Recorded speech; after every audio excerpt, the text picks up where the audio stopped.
Everyone.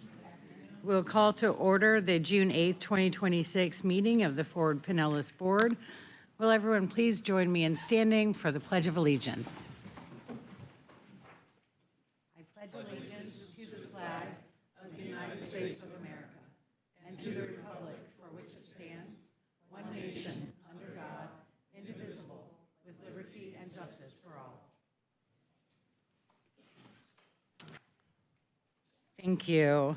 And now we'll go ahead around the room to do self-introductions by board members. And today we'll start with Commissioner Scherer. Would you like to begin? Pinellas County Commissioner Chris Scherer, District 1. Thank you. Councilmember Brandy Gabbard, City of St. Petersburg. Anne Marie Brooks, Mayor Madeira Beach. Deborah Fix-Sanders, St. Petersburg City Council. Karen Love, Mayor of Gulfport, representing South Inland Communities. Richie Floyd, Council Member, City of St. Petersburg. Councilmember Mike Menino, City of Clearwater. Tom Shelley, Deputy Mayor of Bel Air, and representing the North Inland Communities. Kathleen Peters, Pinellas County. Mo Freeney, Mayor, City of Dunedin. Commissioner Renee Flowers, Pinellas County. Ricky Butler, Vice Mayor, City of Pinellas Park. Brian Scott, Pinellas County Commission. I'm Gina Driscoll, St. Petersburg City Council. And I'm Whit Blanton, your Executive Director. All right, thank you. Now we'll go to citizens to be heard. Tina, do we have any citizens who have signed up to speak on any items that are not already on the agenda? Yes, Madam Chair, we have David Ballard Geddes Jr. All right, thank you. Hi, good afternoon. It's good to see everybody again. After having experienced an unequivocally inefficient form of subsisting government, it's time to deliberate a new Constitution for the United States of America. The first sentence of Federalist Paper number 1 again abridges into a second Constitution absent liberty. The preamble of our current Constitution reiterates this fact, contrasting the United States of America as being posterior to that of the United States, seen as captures of both land and water in Article 1, Section 8, Clause 11, seen as this Constitution as being under this Constitution in Article 6.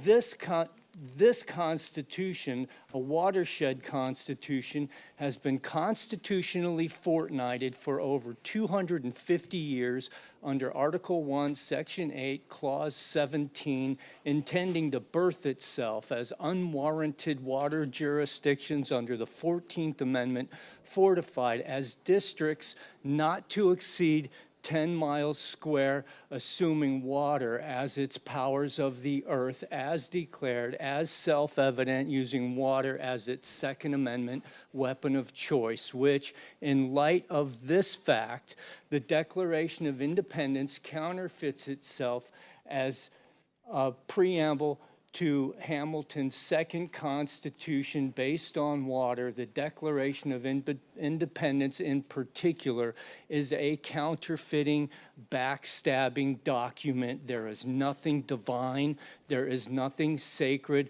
or honorable about the Declaration of Independence.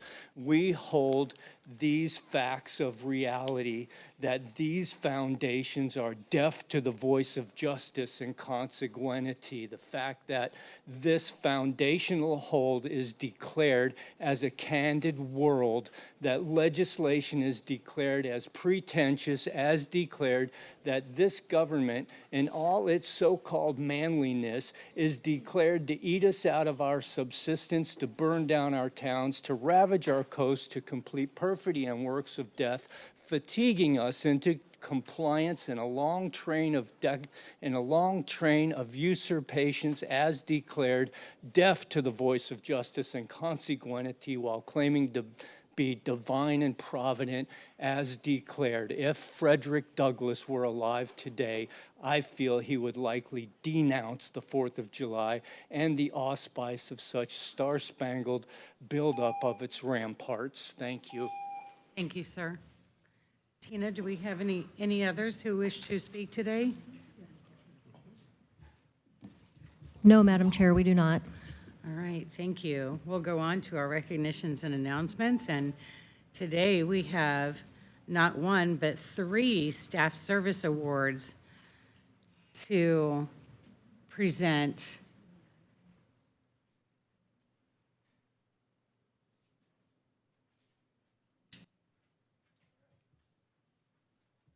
This is one of my favorite things to do, so I'm really happy to have, if I can have our folks come up.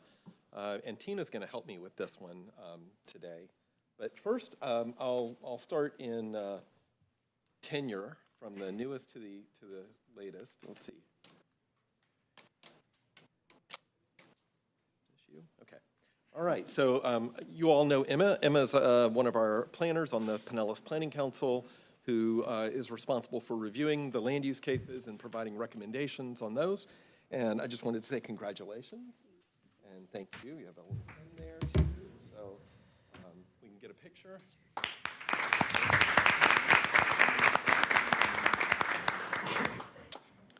Oh, we didn't get it? All right, we got to do it again. All right. Thank you, Emma.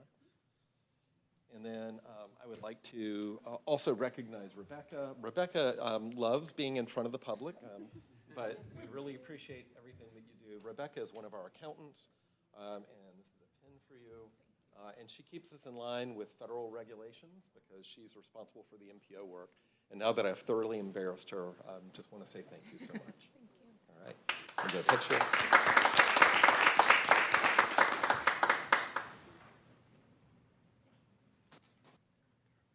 I'm going to turn this one over to Tina because there's a staff relationship here, but I also want to just say thank you so much, Maria, for everything you do. I asked to get this special honor today because I have the privilege of supervising only one employee in the office, and that is Maria Kelly. And she's often behind the scenes doing a million things. And also, I really wanted to recognize her today. Not only is she the only person that I supervise, she's probably the only staff member in the office who literally interacts with every single person in our office. She helps me manage all the kids, and they know that I fondly call them the kids. And Maria might be one of the older employees in our agency, possibly the oldest, but runs circles around me and all the kids and WIT, and she literally is the face of the agency. Whenever someone calls, it's Maria who answers the call. Whenever someone shows up, it's Maria that greets them. And I'd also like to point out that during all the years of COVID, Maria was the only person who never stayed out of the office. She showed up every single day, even during COVID, and ran our office so that the rest of us could stay home and still function. And I personally have no idea what I would do without having Maria. She is literally my right arm. If I think it, she makes it happen, sometimes before I think it. So she's been with us 10 years, and I just really wanted the privilege of being the one to give her this award and thank her for all of her years of dedicated service. She was planning on leaving me, if you can imagine, in January to retire, but she's agreed to stay with me for one more year. So congratulations, Maria.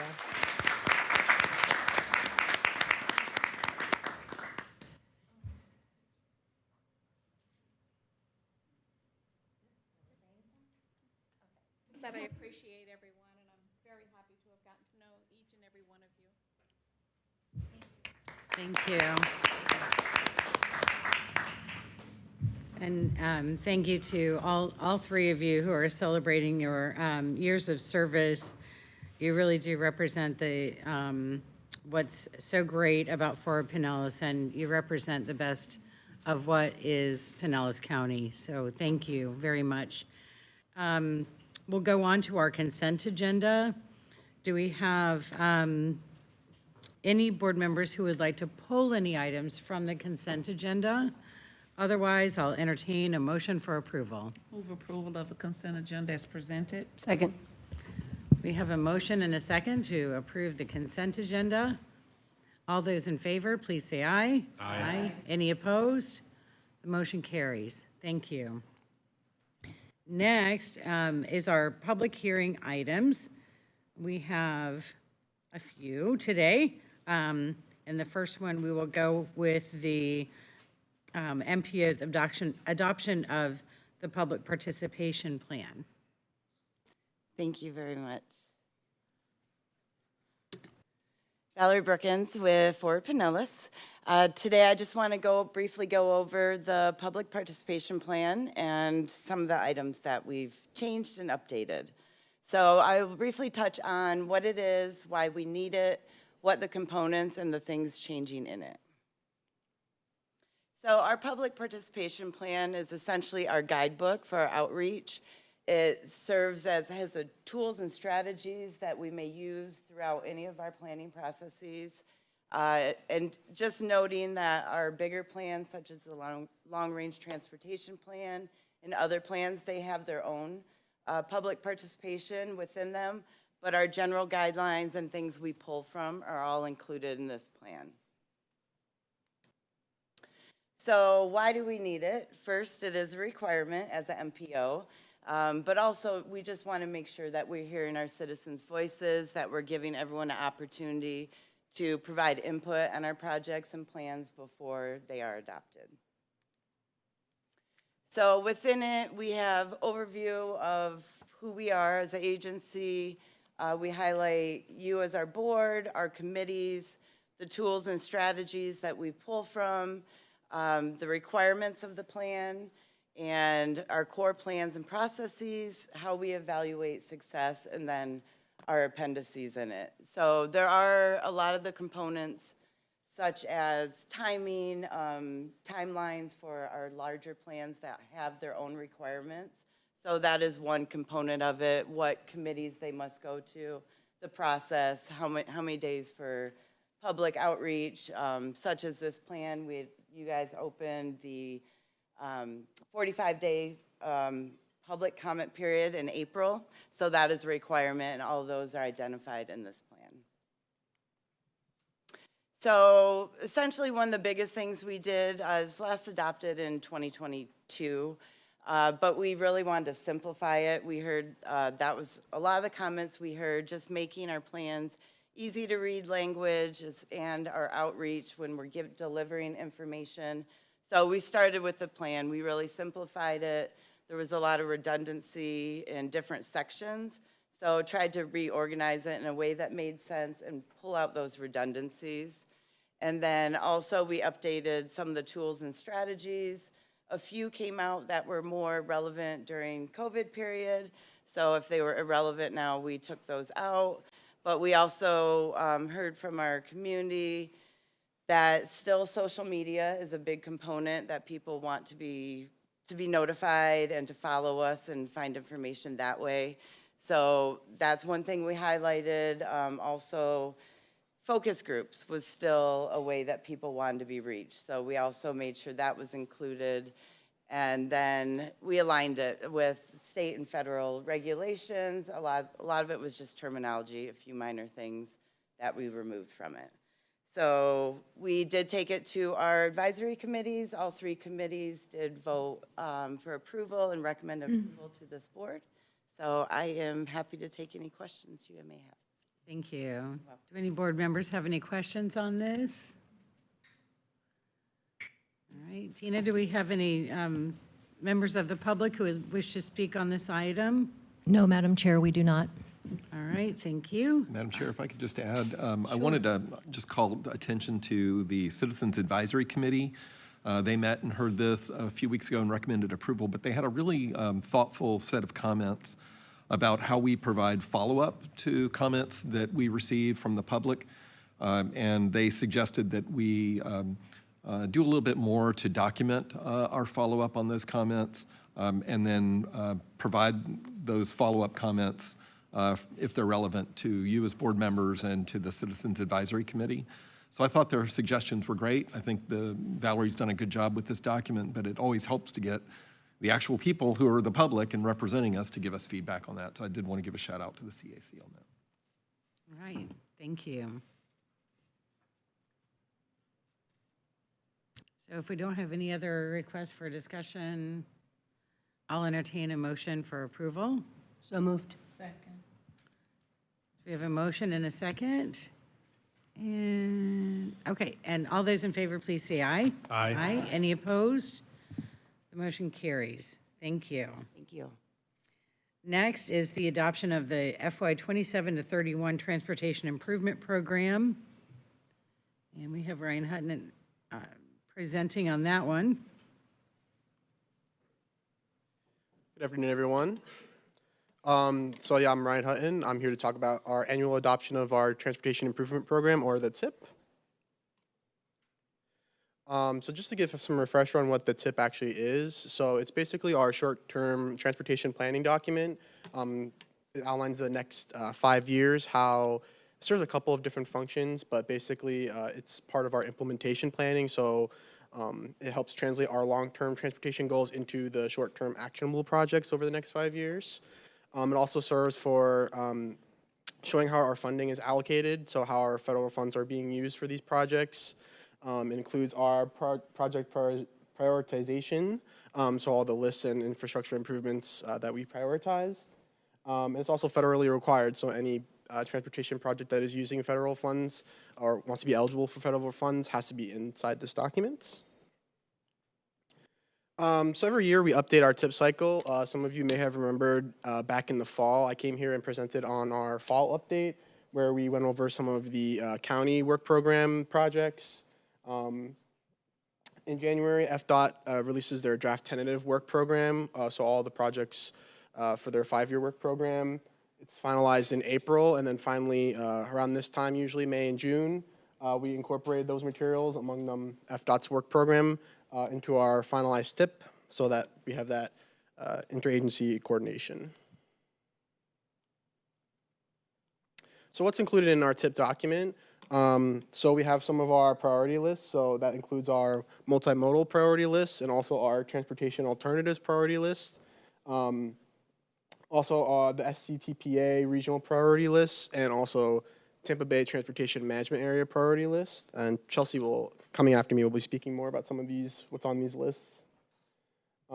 We also include our work programs, so that includes our Transportation Disadvantage work program, PSTA, and FDOT's 5-year work program, as I just mentioned, which is probably the largest of all the three. Our TIP, during our update, we also include some supplementary materials for your reference. So once our TIP's adopted, it's actually in the TIP now, but we'll have maps of all the projects in FDOT's work program. It'll show up similar to this. I'll give you the project number, where the location is, some reference materials, what the status of that specific project is, etc. And then it'll also be uploaded to our interactive TIP online. So if you go to our website, there will be a link to our interactive TIP. It's basically the same thing as I just showed you, but you can click on it. It'll pop up with all the interesting information that you're curious about, and shows all the different projects, labels them by type. I'll skip that. Okay, so I'm just gonna go over some of the highlights from FDOT's work program. This isn't an exhaustive list of all the projects that are in the program, but I just want to sort of go over some of the bigger ones. And again, if you need the reference, it'll be online in our interactive TIP, and also in our the physical TIP, there'll be the budget tables for a more in-depth breakdown. We're starting off with some bicycle and pedestrian projects. So we have some of the Pinellas Trail Loop projects still going on, including the Phase 3 on Olmerton Road to Haynes Bayshore. We have the trail loop on San Martin Boulevard to Macoma Drive, which is destined for construction in 2028. We have some multi-use paths and non-motorized trail connections on Joe's Creek Trail and also 688. We have some 4 multi-use path trail connections to the Pinellas Trail. That's on the bottom left, where it's pointing to those 4 different dots there. That's destined for construction in 2027. We also have some other projects, 62nd Avenue North. I think maybe Chelsea will mention that more. That'll include bike lanes and sidewalk improvements. Some other sidewalk and ADA compliant streetscape updates on 46th Street North. I'll go to some other roadway and bridge projects. So here are some other highlights we have. So we have some pavement reconstruction from 686, some corridor lane widening on 688 over by Indian Rocks Road, some other resurfacing projects on Alt 19, and also resurfacing on 580. And all the construction dates here for you guys laid out, in case you're curious. And then we also have some other roadway and bridge projects, including, of course, the Howard Franklin Bridge replacement and added lanes, which is under construction. We have another bridge replacement over the Smacks Bayou on Overlook Drive Northeast, which is destined for construction in the next couple of years. Another bridge replacement on 7th Street North over the Gateway Canal. And then some other bike lane and roadway improvements on 22nd Street North and also 28th Street South. And so that was just sort of a quick overview. Obviously, if you want more in-depth project details, again, it'll be in our interactive tip. They'll have all the breakdown, where the projects are. We'll also have these budget tables in our tip. These are the more like detailed ones that show all the funding by phase and by year, in case you're curious. And so we presented this to the 3 committees. They all recommended approval. So today we're also recommending the board approve this new updated tip. And if adopted, this official tip will be transferred to the federal government for approval. And that's all the information I have. So if anyone has any questions, I'd be happy to take them at this time. All right, thank you. Of course. Any questions from board members? No?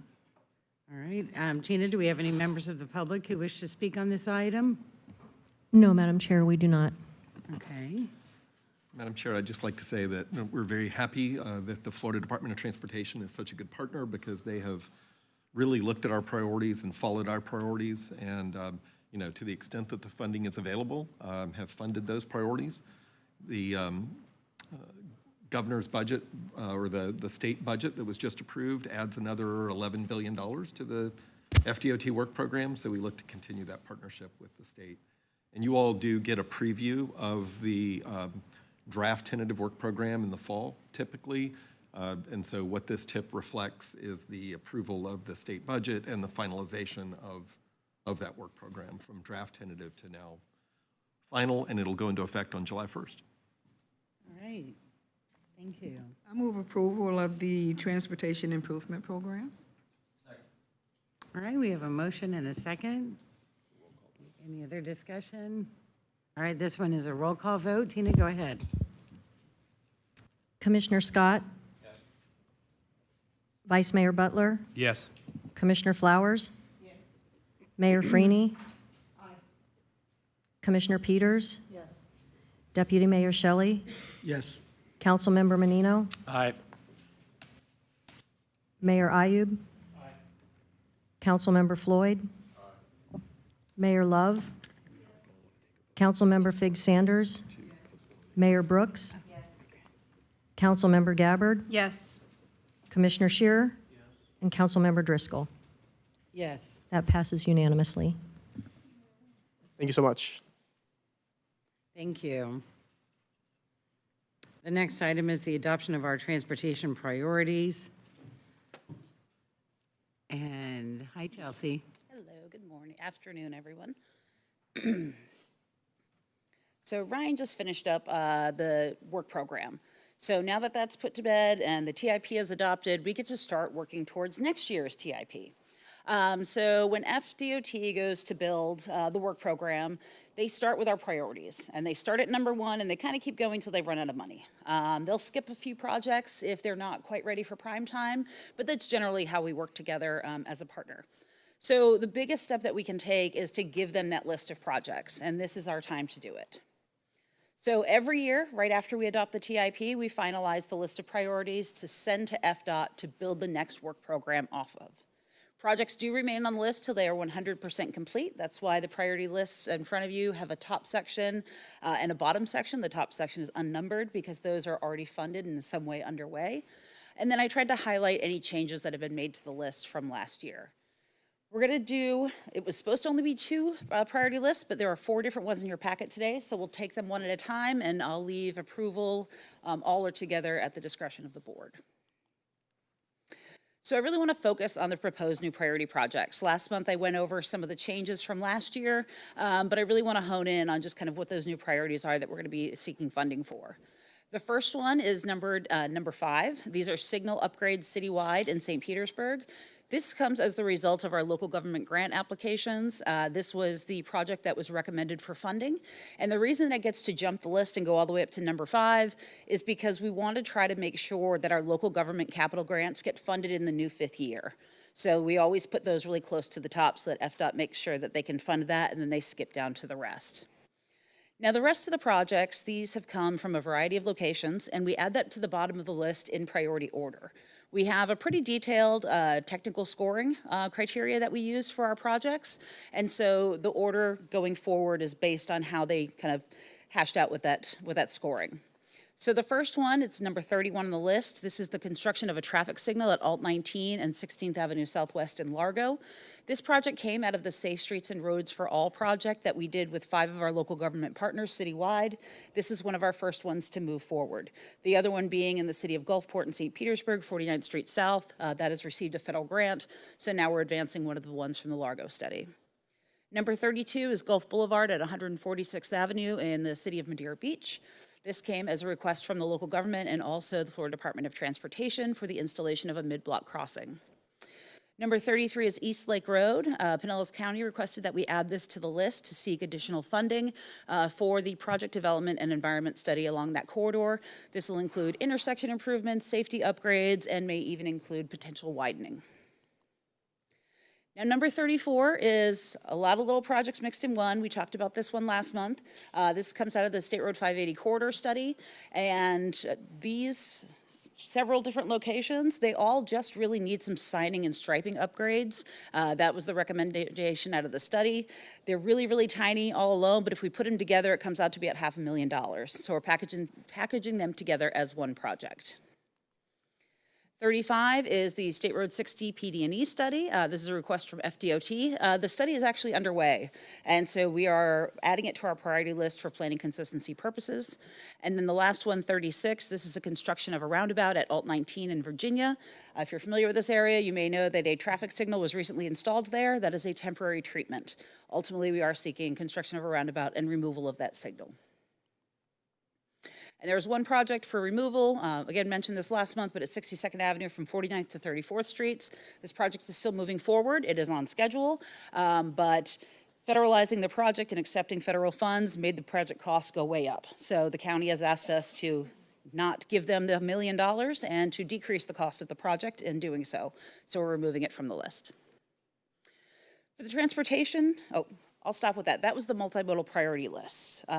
If anyone has any questions, I'm happy to take them before we move on.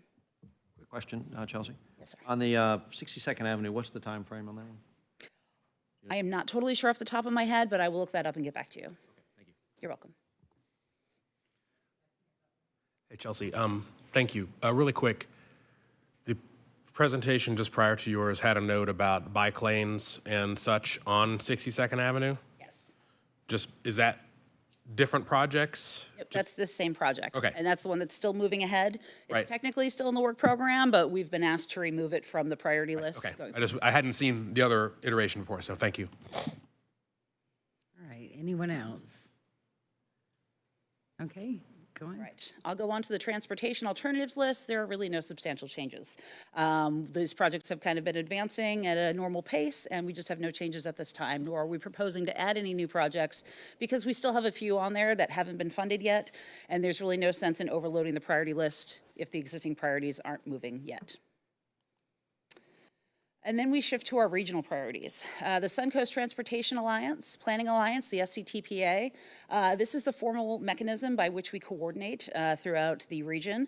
It includes the MPOs that represent Hernando, Citrus, Pinellas, Manatee, Sarasota, Hillsborough, and Polk counties. So we all come together a couple times a year and mutually advocate for transportation priorities. Oh, that was the only slide I had. Sorry about that. So the SETPA was supposed to meet last week and was unable to do so. So in the absence of the SETPA meeting, each of the individual MPOs is taking up their priority list. So those have been provided to you in the packet. The first is the regional trip list, which is the Transportation Regional Incentive Program. This is a state revenue source, primarily from dock stamp revenues. And this funding is limited to regionally significant corridors, and a 50% local match is required. Now, the projects that could receive TRIP funding must increase the capacity of the transportation system. That could be a road widening, it could be operational improvements. Pinellas County has been very successful at leveraging these funds to build out their intelligent transportation systems program. Currently, the only Pinellas priority project that is on the list is 126th Avenue North. So the other projects are kind of scattered throughout the region. This isn't a very large pot of funding, so it only goes so far, but we're really happy to see 126th Avenue on the list on behalf of Pinellas. The other SCTPA priority list is for multi-use trails. Now, this one's a little different because there is no dedicated revenue source for this list. However, we've seen a lot of benefits from collective advocacy by having the projects on this list. So in Pinellas, our top two priorities are the Pinellas Trail Loop and the Joe's Creek Greenway Trail. So all of the counties, again, are working together to individually ratify this list, and then when the SCTPA meets again in the fall, they're going to formally do so. But in the meantime, this will allow us to provide these lists to FDOT so that they can start building out the work program for next year.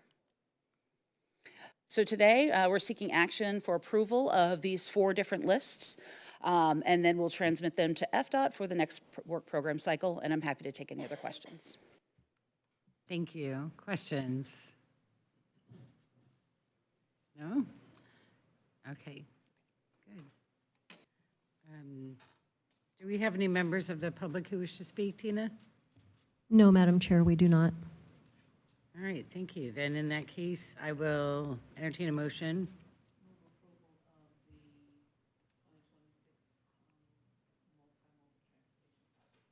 Second. Can I clarify the maker of the motion, please? Are you asking to approve all of the lists as one vote, or are you going individually? It's fine to do it all at once. I would just maybe ask you to rephrase the motion because you called out the multimodal priority list, which is just one of the 4. So if you could just ask, maybe modify it, priorities lists. Thank you. Second. Thank you for that clarification. No, I got it. Oh, okay. I'm good. Thank you. Okay, we have a motion and a second, and this too is a roll call vote. No, this is. Commissioner this does not Scott? need to be- Well, okay. It says here that it is. Oh, I'm just going by with a. Okay, go ahead with the roll call Well- vote that need to be. Tina? Okay. Commissioner Scott? Yes. Vice Mayor Butler? Yes.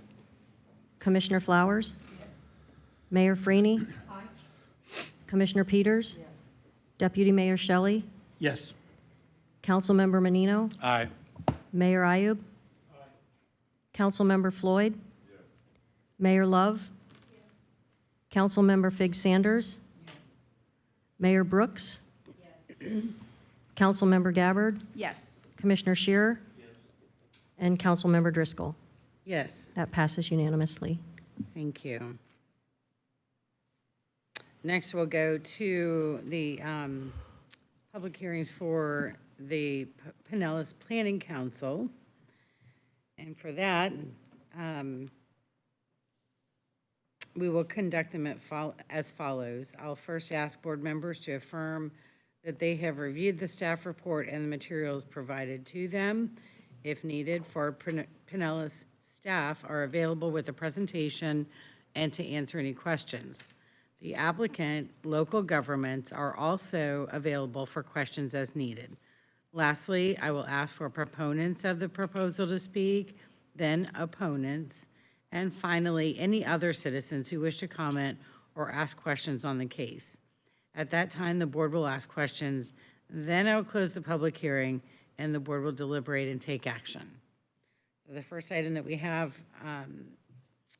for today is it's case number CW 26-07 for the city of Clearwater. I just want to affirm with everyone that you have had access and been able to review the staff report and the materials that are provided to you. Please speak up if that is not the case.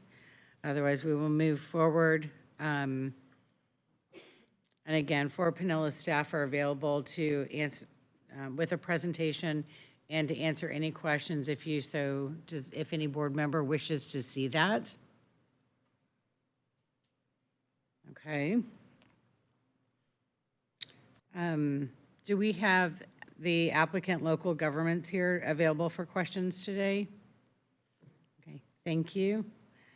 Then we'll go on to a request for any proponents who wish to speak. Tina, did we have anyone?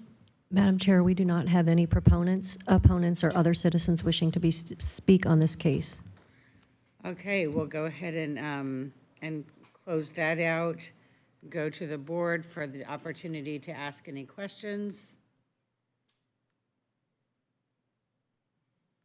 All right, we'll close the public hearing, and the board can now deliberate and/or take action.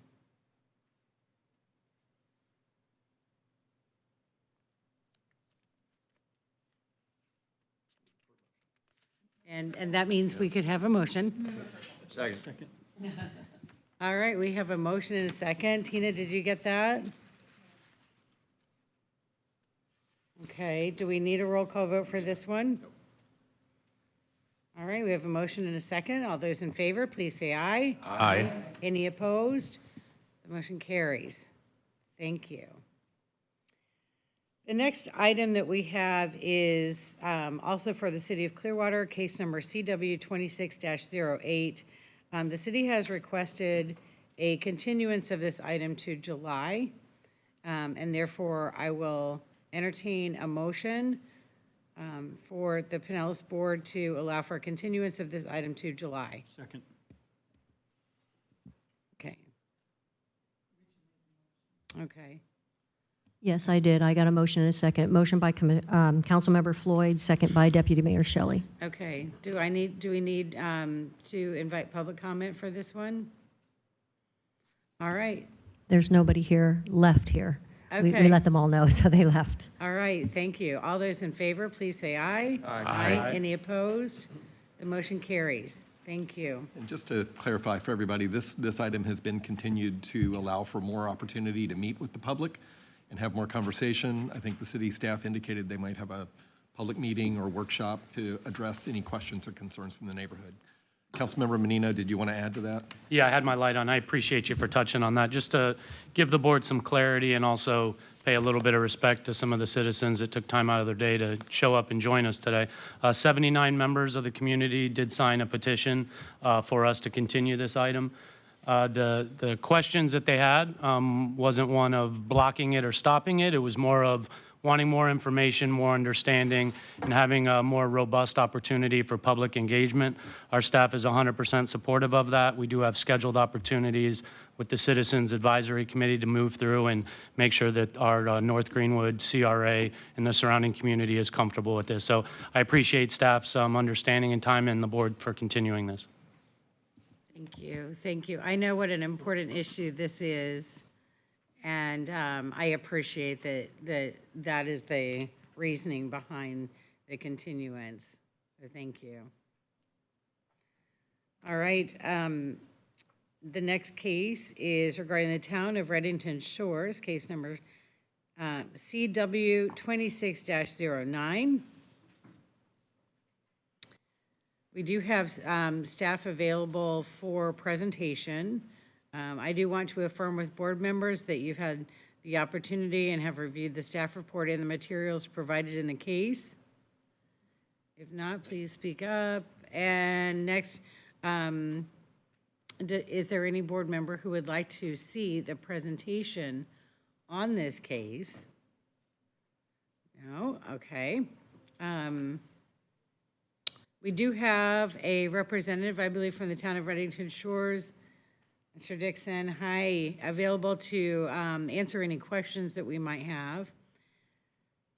Tina, do we have any proponents, opponents, or citizens who wish to be heard on this item? No, Madam Chair, we do not.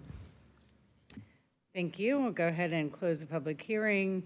And does the board have any questions, or would anyone care to make a motion? Move approval. Second. All right, we have a motion and a second to approve this item. All those in favor, please say aye. Aye. Any opposed? The motion carries. Thank you. Next, we have case CW 26-10 for the City of Pinellas Park. This one is a little different. There has been a request that the board consider indefinitely postponing this item.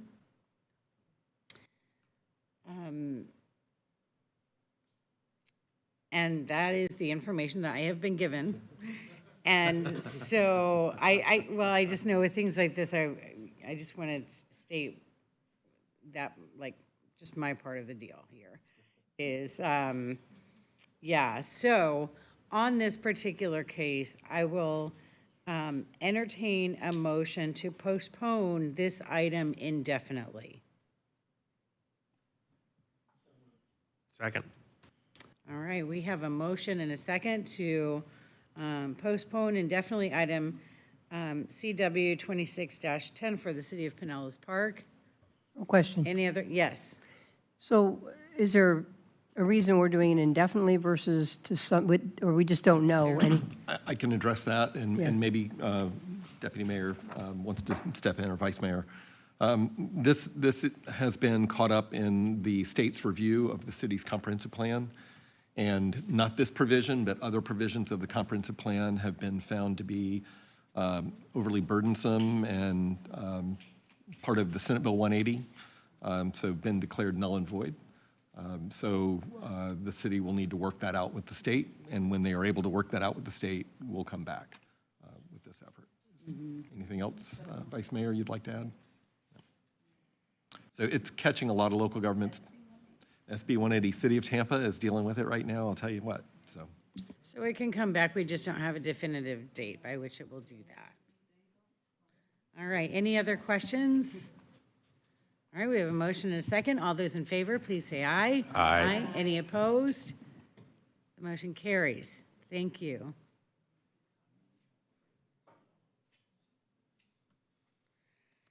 All right, that closes out our public hearing items for today. We will move on to our PSTA activities report. And I believe Councilmember Fig Sanders, the honorable chair of PSTA board, is going to present that report for us. Yes, good afternoon, everyone. The PSTA board met on Wednesday, May 27th, 2026. We began the board meeting with the special recognition of young author from St. Petersburg, Devon Miller. Mr. Miller wrote an award-winning children's book called A Bus Can't Drive Empty. The board approved several items during that May meeting to include an annual joint planning agreement with Ford Pinellas to fund transportation planning activities at PSTA, which was on the consent agenda for today for Pinellas Ford approval, an 8-year fair compliance software contract that would help reduce fraudulent use of Flamingo cards, a 2-year mobility on demand contract with providers such as Uber and Lyft under PSTA's Access program.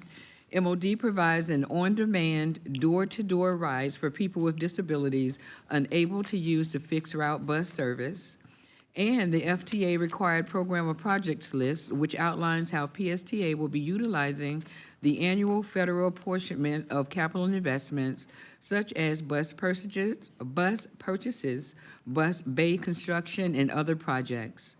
PSTA hosted the second of 2 board workshops on the fiscal year 27 budget on Friday, June 5th, and the next PSTA board meeting will be on Wednesday, June 24th, 2026. And that completes the report, Madam Chair. Thank you. Does anyone have any questions about the PSTA report. All right, terrific. We'll go on to our regional activities report with Whit. All right, thank you. So I just want to give you all a little bit of a summary of the meeting we had on Friday at the Tri-County Board of County Commissioners meeting over in Tampa. I was asked to present an update on the merger, and there was a very good discussion, robust conversation about that. And I brought my colleagues, Johnny Wong and Tania Gorman, who've come here to this board meeting up with me, but I gave the presentation and answered questions from the board. A lot of interest in the regional MPO merger, and I thought it was a good conversation. I don't know that there was a real clear consensus, but there were some different opinions and perspectives, and they were very candid in that. We continue to be focused on the apportionment plan for the board, and so we did provide, it's in your packet, a set of bylaws, an interlocal agreement that are in draft form. There wasn't a lot of discussion about those, but I do want to point out some provisions that are in there, and then I'll get to where the discussion really focused. So in the bylaws, I did highlight for the county commissioners that there is a provision for an executive committee that could look like Tampa Bay Water, that currently in the bylaws indicates there'd be a chair, a vice chair, and a treasurer secretary position, and I've suggested that we add one seat from each county delegation that would make 6 members of the executive committee, so you could have 2, 2, and 2.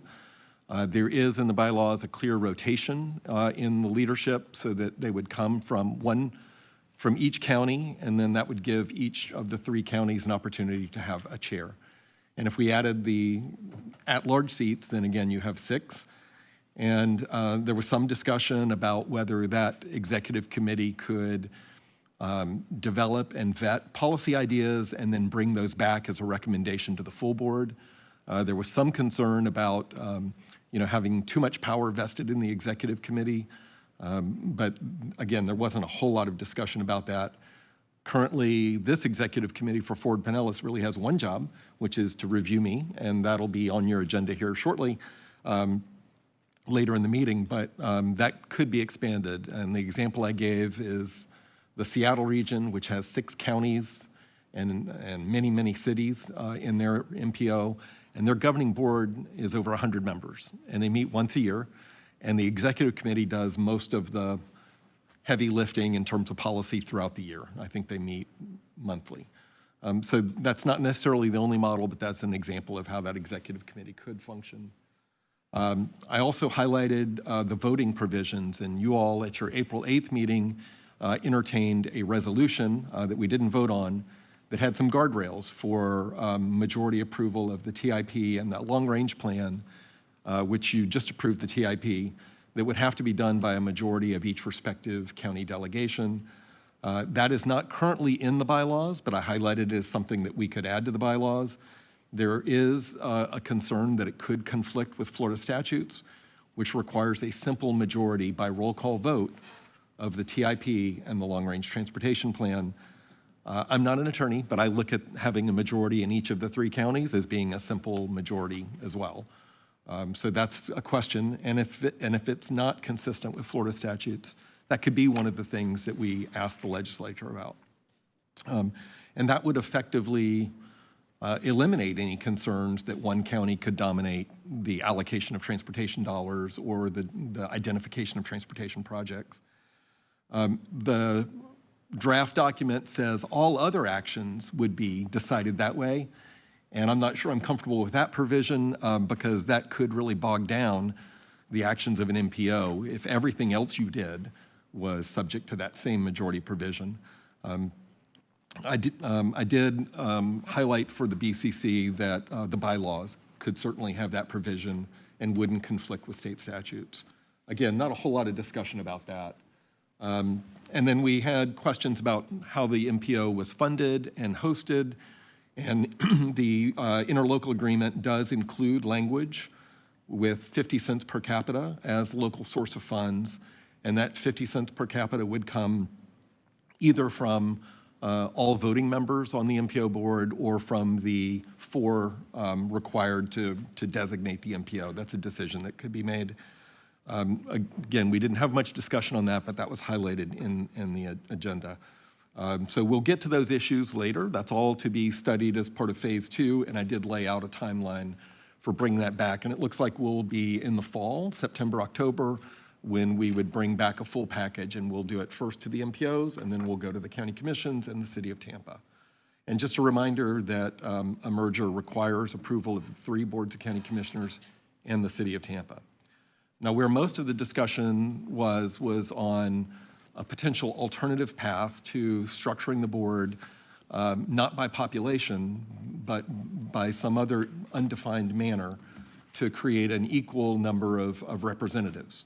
And I think Commissioner Scherer suggested 7, 7, and 7 from the 3 counties. There was some discussion about that. And one commissioner referenced one MPO in Florida has already gone that route. And I want to highlight that for you. That is Miami-Dade County has done that. Miami-Dade County is a unique county. They're not fully consolidated, but they have a 2-tier government process where the county level, Miami-Dade County, handles region-wide services such as public transportation, emergency management, seaport, airport operations, and countywide zoning, even in the cities. So that's a little bit different. And then they have 34 independent municipalities below that. And so Miami's kind of a unique case.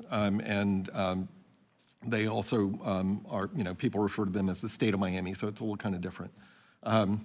One thing about their board, though, is all 13 members of the county commission serve on the MPO.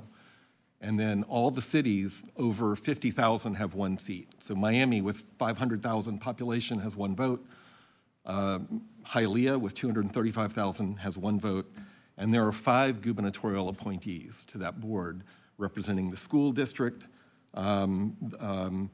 Let's see, I have it here, school district and local government selected, and I can't remember the others, but there's 5 gubernatorial appointees.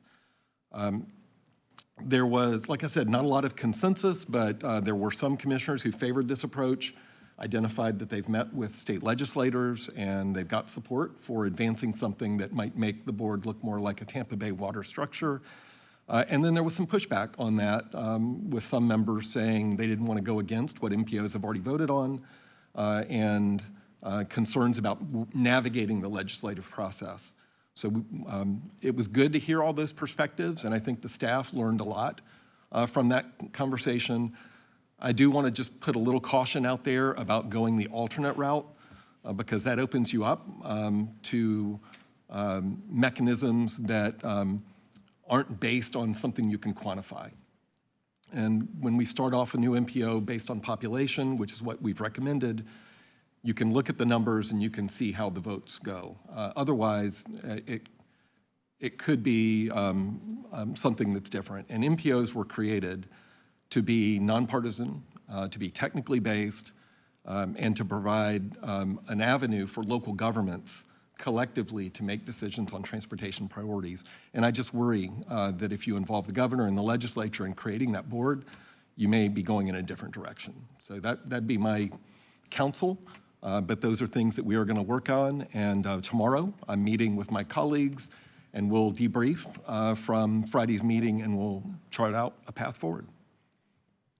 And we have members who are here. I don't know if they want to say anything about the meeting, but again, I thought it was a helpful and productive discussion, and I appreciated having the opportunity to be in front of the county commissioners. All right, thank you. Question? No, just going to echo what Wood said. I thought it was a really, really good, robust discussion, kind of all the way around the table. So I'm glad we did it, and more to come. All right, thank you. Councilmember Menino. Thank you, Madam Chair. Wick, can you just give a little clarity? Was your counsel that you just gave, was that directed more at the board designations and being gubernatorial, or are you doing that regarding the proportionality of it?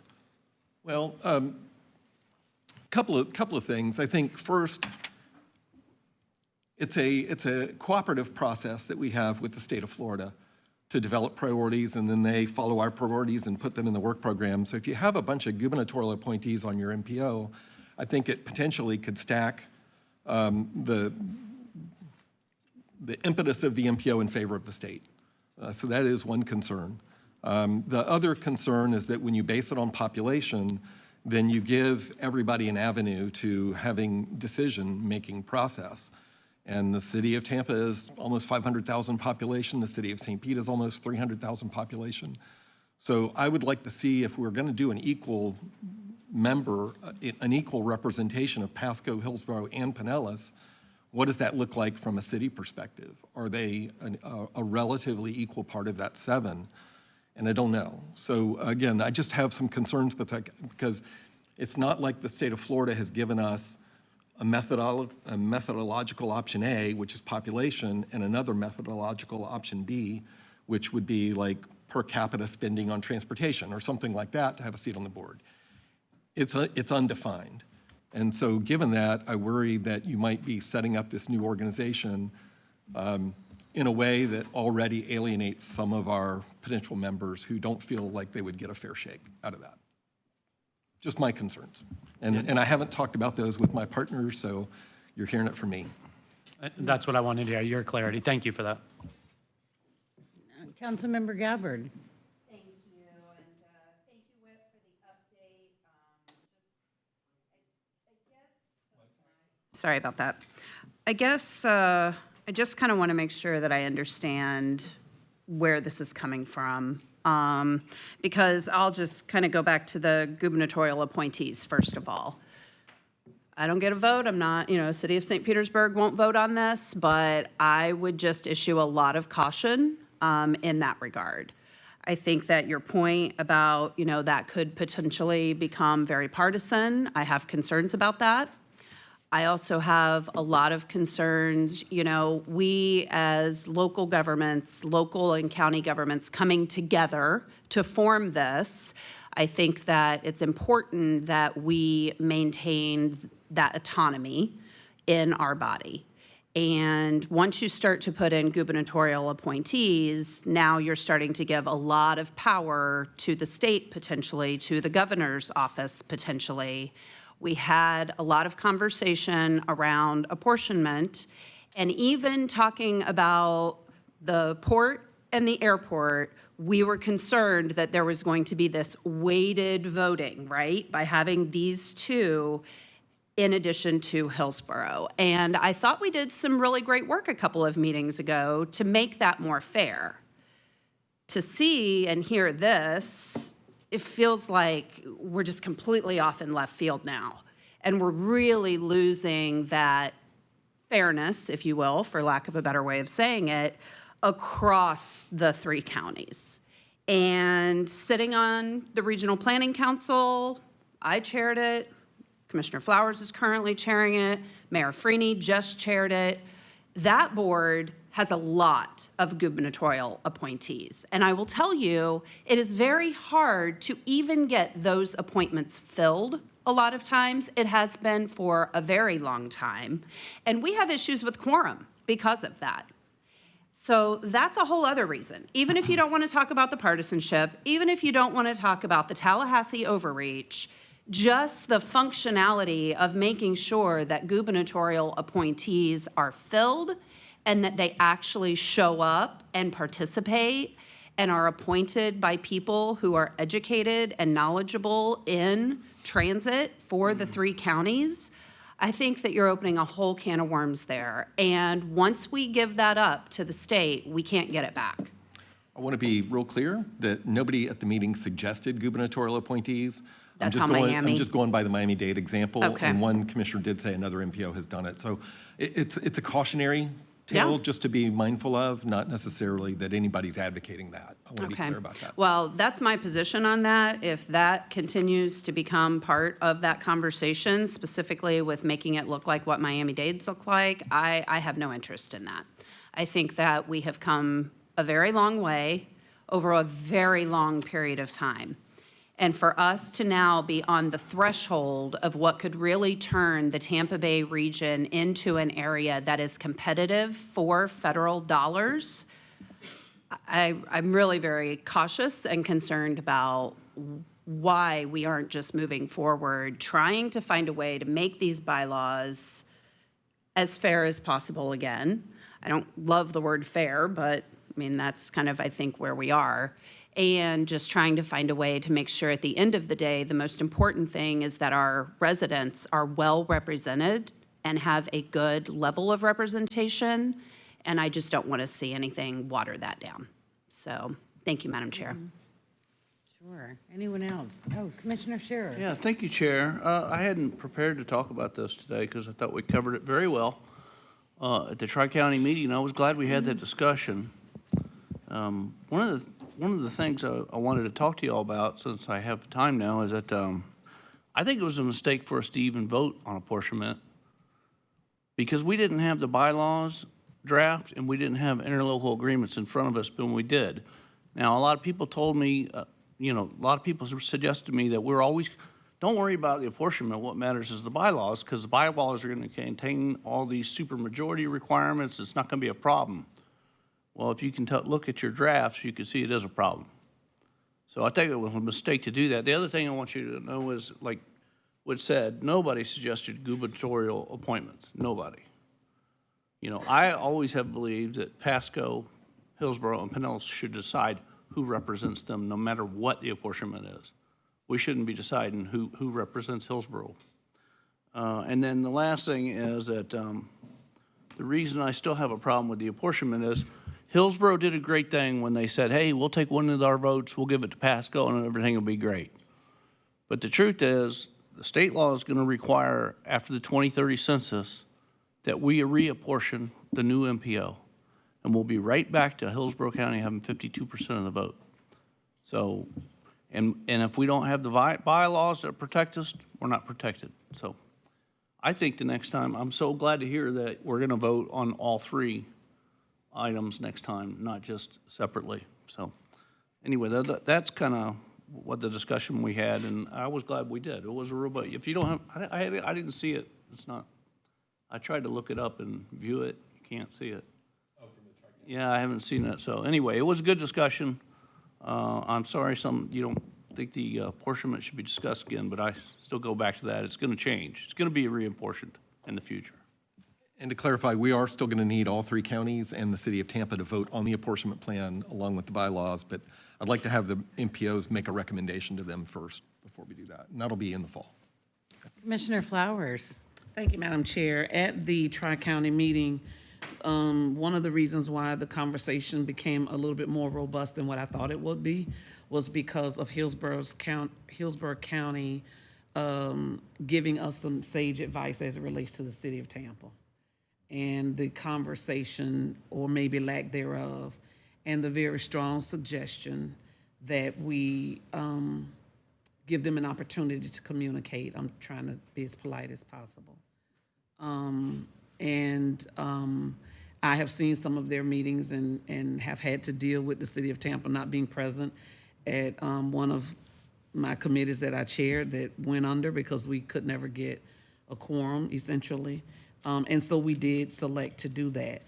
Overwhelmingly, though, there were some individuals in the room who still shared some caution, but the majority of the persons in the room were saying we need to just get this thing going and get it moving because we don't want someone else to tell us how to manage ourselves. One of the things I said was, we have been pushing back at the state preempting us, but then there was a request to go ahead and allow the state to make the decision for us. I said that's a complete mistake, utter mistake. So it was a lot of conversation. Bylaws are being worked on, if I'm not mistaken. And the other thing I shared was when they merged Career Source, Pinellas, and Hillsborough, both of us had our own separate bylaws. When they merged us, we had to act like we were a brand new entity. And we had a draft of bylaws, but then once the main board formed, they had an opportunity to put some more meat on the bones, if you will, to those bylaws, but we gave them the structure. And they'll get, whether we do it or not, they get a chance to add meat to the bones or whatever once they formalize, once that group formalized. So I just want us to work towards closing this loop. And not saying for expediency, because we've been working on this a long time, but I want us to go ahead and close the loop and start focusing on the projects, because I had to go to Orlando last week, and where it should take me an hour and 45 minutes, I'm not gonna tell y'all how fast I was going, but anyway, my Waze said I was gonna get there. I left home at 2:30. My Waze said I would get there at 6:21. I got there a lot faster. I'm not gonna, because I'm plead the fifth. But I got there, but not as quick as I wanted to. So when I saw that, I said, we got to do something. Something's got to happen. So I just wanted to share that there was concern in the room. It was a very robust conversation in a good way, just about we need to get moving on this. But we've got to have Tampa. Tampa has to come on board, or so we thought bringing them to the table and allowing them to have communication and us communicating with them would be a good step forward. So what you're saying, based on your career source merger experience, is that it can all work out. Yeah, and that was Pinellas and Hillsborough. And the way that the legislation read, it automatically gave Hillsborough more representation than Pinellas because of population. So we didn't even have a choice in that matter. But thus far, and I admitted it, I said, I had apprehension, but I have to admit that the combined board has been doing some really good work. Even recognizing when we received a financial allotment, it was Hillsborough that said, you guys are getting messed over in the dollar amount for services. And so, I started working with the executive director to see what we could do internally on our bylaws as the consortium to change that so that our residents in Pinellas would be able to take advantage of some of the dollars that Hillsborough wouldn't use. So it's that kind of collaboration and cooperation that I'm very glad we were able to work out. Yeah. That I was apprehensive about in the beginning. Yeah, we were in the paper, but it's working out so far. So. Yeah, that's encouraging. Thank you for sharing that. Vice Chair Scott. Thank you, Madam Chair. So, does state law require us to reapportion, or is that an option after the census? It requires we undertake the exercise of looking at the population. It doesn't require that we change. Hillsborough TPO didn't change the makeup of their board with the 2020 census, neither did Pasco. We chose to change it and expand this board, but not because population drove it. I think it was Commissioner Eggers' suggestion that we wanted a bigger since we were moving toward a merger. He wanted more people in the room. Here. Yeah. So I can speak poorly of him? No. He wanted more people in the room. And so that was why we ended up with a 19-member board. Right. Yeah. Does state law define a supermajority? So far as you know? I'm not aware of state law defining a supermajority. All I do know is that for the TIP and the LRTP, it says a simple majority by roll call vote. So I think we need to get a specific legal opinion on whether a majority vote, a simple majority vote includes counting that three ways by Pasco, Pinellas, and Hillsborough separately. And if not, then that would be a legislative change I would make. But to your point, Commissioner Scherer, I think that should be in the bylaws, and I put it in the resolution for a reason. I wasn't able to get my colleagues to agree at the last minute to stick it in the bylaws, but I think that's a conversation we're going to have tomorrow. But when it comes to the bylaws, as far as if we wanted to have, we could put in there a supermajority required to change the makeup of the board in terms of apportionment. So that could be in the bylaws as a way to kind of lock in. You could. Right. You could. You could have the bylaws address apportionment. Again, you just have to look at those population figures and go through the exercise. And then ultimately, and this is another question I got, is the governor just a rubber stamp of the recommended designation of the MPO, or could the governor reject it and tell you to do it a different way? And it's a consultation with the governor. So ultimately, it's going to be a partnership between you all as county commissions in the city of Tampa and the governor on whether this MPO merger goes forward and how it looks. And federal law also recognizes the MPO is not us staff. The MPO is the board. And so when we talk about the MPO, we talk about the board. So it's certainly an important conversation. And I'm sorry, We did, at the meeting, we didn't just say representative from City of Tampa, we also said representative from the City of St. Petersburg. Did you, yeah, we also said representative from the city, because then Commissioner Gwynn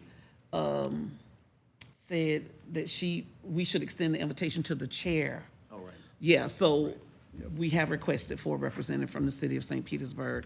The invitation will go to the chair, and if the chair chooses not to attend or can attend, then they assign whatever council member. So it's the City of Tampa and the City of St. Petersburg and Clearwater. It was the three.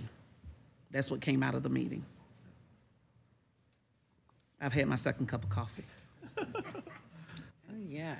Anyway, I wanted you to just have the materials I gave for that meeting, so you have them. We will bring them back for further discussion later on. Chair, Yes. it just occurred to me, our county attorney's here, the attorney for us board. Can we give her direction at this meeting? This reapportionment after the census, it's a big question for me. I would really like to know definitively what our legal staff thinks. I'm not an attorney, you're not an attorney. I read it a different way than you're reading it. I believe that we will, but if we don't, I'd like to know because it helps me process the. We can bring that back for you at the next meeting. Yeah, I would like a definite opinion. Do we have to reapportion after 2030 or not? I mean, if the population didn't change, obviously there wouldn't be a reapportionment, but if the population mix does, is it required? Because I thought it was. Yeah, we have to make a reapportionment determination, but that determination could be to not change, even if population might dictate that. Well, that's what I want to know. I read it completely different, and We'll I get- would we'll get a- love to we'll be get a wrong clear about opinion that on because that. it makes me nervous. Yep. Well, we don't want that. So we will give them a chance to look at everything and put that on the agenda for the next meeting. We'll put it on, well, actually, we'll bring it up tomorrow morning in our discussion, too.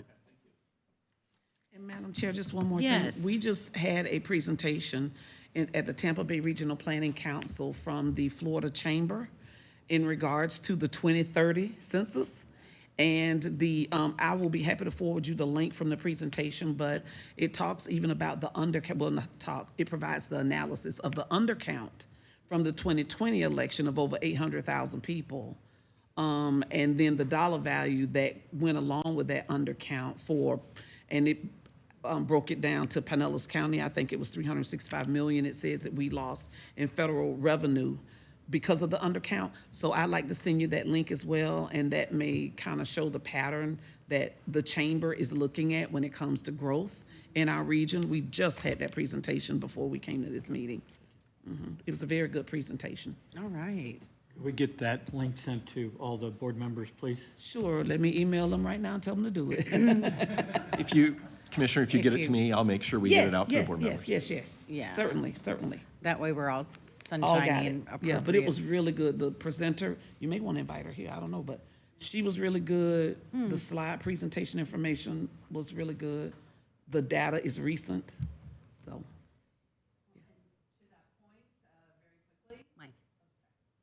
There were all of the counties listed out that they are anticipating growth for. None of the three counties that we're talking about were Were in there. that. So just a little Yeah. precursor to what they're expecting in 2030. Yeah. I think all the more reason to work together.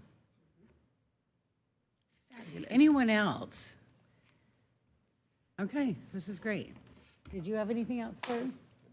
Well, then let's move on to something, if there's anything more exciting than a regional merger of MPOs, it's the executive director's annual performance evaluation.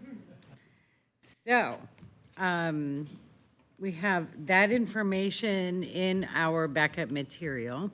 This is an action item. We have had our executive committee meetings, both before and after the evaluations went out, reviewed the results, or reviewed the process, the results, and the recommendation that we wanted to make. So just on that note, I'll entertain any questions from the board regarding the executive committee's actions. We have other executive committee members here. If either of you wanted to say a few words as well. I was happy with where we landed, and I welcome any chance to answer questions or have a discussion. Good job. Thank you. Vice Chair Scott? Oh, yeah, just echo what our chairwoman said here. We sat down, we reviewed the process, reviewed the results, and had a suggestion or two, but, happy with where we landed. And the recommendation is to accept the report and that that WIT's raise be tied to whatever the general for the county employees is. Which is what our county administrator does as well. Yeah. Yeah, Mayor and Freeney? I'll just ditto that. But we all think WIT's doing a good job. Obviously, everybody had input to this, and again, I mean, staying true to what we've done before, which is whatever the rest of the county employees get it. But overall, it was a very good evaluation and a great discussion, actually, at the executive committee meeting about just kind of seeking out if there are some areas for improvement, kind of trying to understand those a little bit better from what direction they came from, but everybody felt like WIT's doing a good job. I'll just elaborate a little bit on some of the commentary. One discussion item was working on improving our onboarding process for new board members. And, it's a lot, and it might still be a lot after 2 years, but doing a little bit more of a general orientation. One of the things we put in the bylaws of the regional MPO was to require that within a year of appointment that everybody attend a training of the MPO Advisory Council. So I would encourage you all to do that. It was offered here in Tampa last month. That's a great way to be oriented, but we'll also look at some things that I can do or we can do as a staff level. And then the other item that I scored relatively low on is private sector relationships. And there's probably a lot that we're doing that aren't necessarily visible, but there are some suggestions on how to work with Pinellas County Economic Development and other organizations, EDCs, downtown partnerships, chambers, and so we'll look into that as well. But I really appreciated the feedback. Madam Chair, if I can add in, Oh, yes, as sorry. an executive committee member, thank you, Whit, for bringing that up, because I was the one with the recommendation about the onboarding. And the reason why I definitely wanted to voice my commendable compliments for Whit is because my score seemed somewhat low, but I hadn't been on for Pinellas long before I had to do the evaluation. So it wasn't feasible for me to do above average and excellent because I hadn't had that experience. And so that's where the recommendation of the onboarding process, understanding a little bit more about it other than coming to board meetings, because you don't get all of the information just by attending the meeting. So again, I agree with Mayor Freeney. It was a really good conversation, and there was a lot that we did recommend. And so I'm hoping from those recommendations that the executive committee at least will be able to get what measures will be taken to implement some of those recommendations that were provided. Okay. Thank you, Chair. Thank you. Commissioner Peters? Yeah, and I concur on what Councilmember Vixander said, because I hadn't been here long enough to give any kind of real evaluation. So, but I implied that in my report. So, but Mayor Freeney mentioned your salary based on what the county's going to do. So just FYI, there is consideration of the county freezing all salaries. So if you are implying that you assumed that there might be a pay increase, that's not an accurate assumption, because there may be this year pay freezes as a result of what happened next year. So just, I don't want you to assume and make an imply that he's going to get what the county's going to get. That may not be anything. So just want to make that clear. I think the motion was to be consistent with the unified personnel system. So if that's zero, that's zero. All right, anyone else?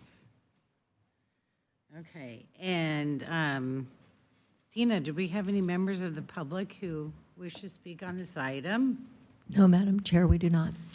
Okay, then the request today, well, the action item today would be for the board to vote to approve the recommendation of the executive committee concerning the executive director's salary adjustment. Second. Second. Oh. All right, thank you. Any other discussion? All those in favor, please say aye. Aye. Any opposed? The motion carries.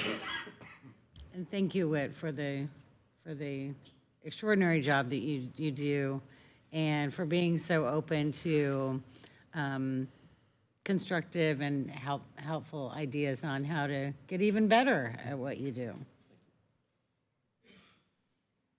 All right, next we will have our director's report.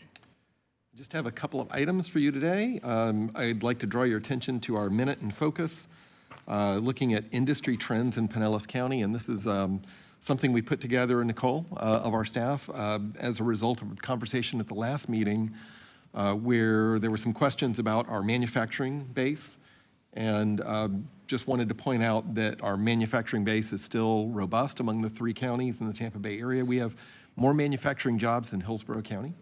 I always love telling that fact when I go around the state because most people think it's tourism, tourism, tourism, but we have a very strong manufacturing base. It has declined a little bit over the decade since 2005, but it is still a market leader in the region. And there's some information. I got a couple of questions from some of you all. I just wanted to highlight. One question I got was, where does marine sciences fall into this? They're classified under professional and business services cluster. That may sound odd, but that's where it is, professional services. And then emerging industry. It's noted that construction is an emerging industry, and we've been building homes and constructing things in this county for decades, right? But what that means is that it's related to the location quotient. So we don't have as many jobs in construction as other counties, but it is growing. So that's what it means by emerging in that category. But I thought it's good information. It's not intended to be a lot of talking on these points, but you have the information.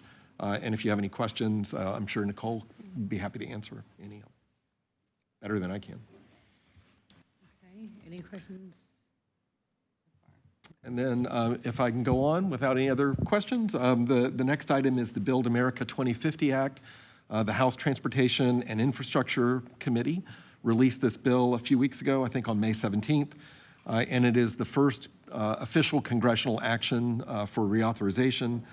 We don't have a Senate companion bill yet, and this has not been heard on the full House floor, but it mirrors a lot of the provisions in the Basics Act that some of you have heard about and spoken about in previous meetings. The Basics Act was filed by other members of Congress, but it didn't pass through a committee.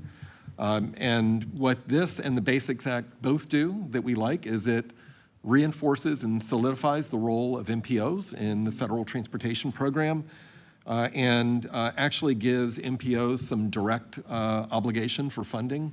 In some cases, it also streamlines the process considerably, something that we've heard a lot about, and puts significantly more dollars towards bridges and other provisions. So it is somewhat of a status quo bill, but it also has more funding allocated to formula-based funding than discretionary grant program funding, which is a good thing. So I'll keep you updated on any future developments of the Build America 250 Act.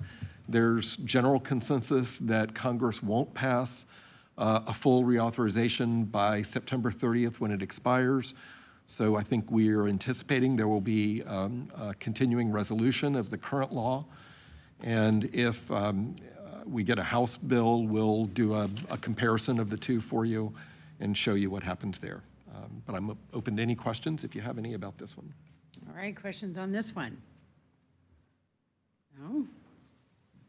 All right. You're getting off easy today. Yeah, we are. Everybody wants to get out of here, I think. So anything you want to point out about the informational items or upcoming events?